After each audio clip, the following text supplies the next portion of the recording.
السلام علیکم ورحمۃ اللہ وبرکاتہ۔ میں آپ کے سامنے ایک حدیث پیش کروں گا جو حضرت عائشہ رضی اللہ تعالی عنہا سے روایت ہے کہ نبی کریم صلی اللہ علیہ وسلم فرماتے ہیں الماہر بالقرآن مع سفرۃ الکرام البررہ، کہ نبی کریم صلی اللہ علیہ وسلم کا ارشاد گرامی ہے تم میں سے جو بہتر ماہر قرآن، اچھا قرآن پڑھنے والا، تلفظ سے سمجھ کر اچھی آواز میں قرآن پڑھنے والے کا حساب کتاب ملائکہ کے ساتھ کیا جائے گا۔ وہ میرے ملائکہ، اللہ رب العزت فرماتے ہیں وہ یعنی کہ ملائکہ کے ساتھ حشر کے میدان میں کھڑے ہوں گے۔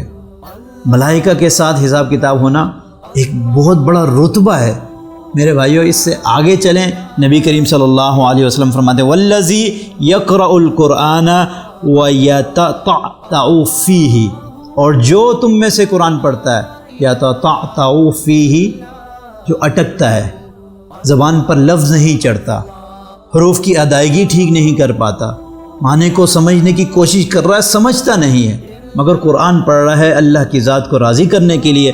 نبی کریم صلی اللہ علیہ وسلم نے فرمایا وَهُوَ عَلَيْهِ شَاقٌ لَهُ أَجْرَانِ، اس کا یہ تکلیف اٹھانا، جو اس کی زبان کو تکلیف ہو رہی ہے قرآن پڑھنے میں، تلفظ زبان پہ نہیں چڑھ رہا، تو اللہ کے رسول فرماتے ہیں اللہ رب العزت اس سے 2 اجر عطا فرماتے ہیں، ایک قرآن پڑھنے کا اور ایک جو یہ مشکل اسے پیش ہو رہی ہے، اس مشکل میں اللہ اسے ایک اور اجر عطا فرما دیتے ہیں۔ دیکھیں ماہر قرآن کا تو فیصلہ ہو گیا، وہ تو فرشتوں کے ساتھ ہے، اور جو پڑھنے میں مشکل ہو رہی ہے اللہ کے نبی فرما رہے ہیں اس کو 2 اجر مل رہے ہیں۔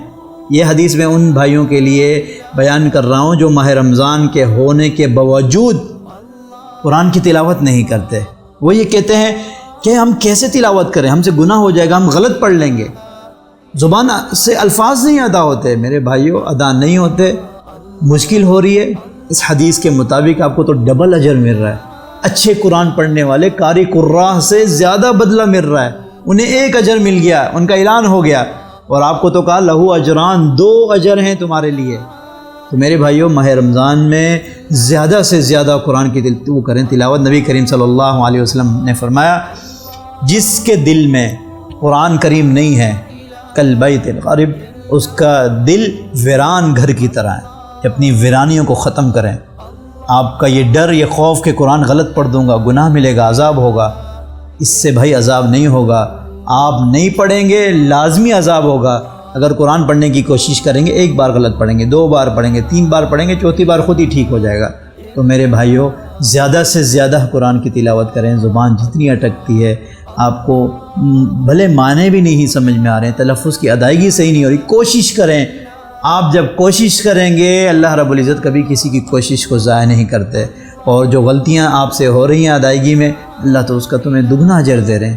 تمہاری زبان اٹکنے پر، تمہیں تکلیف ہونے پر اللہ رب العزت سے دعا ہے اللہ رب العزت اس ماہ رمضان کی قدر کرنے کی اور قرآن کی زیادہ سے زیادہ تلاوت کرنے کی توفیق عطا فرمائے۔ وآخر دعوانا ان الحمدللہ رب العالمین۔ السلام علیکم ورحمۃ اللہ وبرکاتہ۔ اللہ اللہ اللہ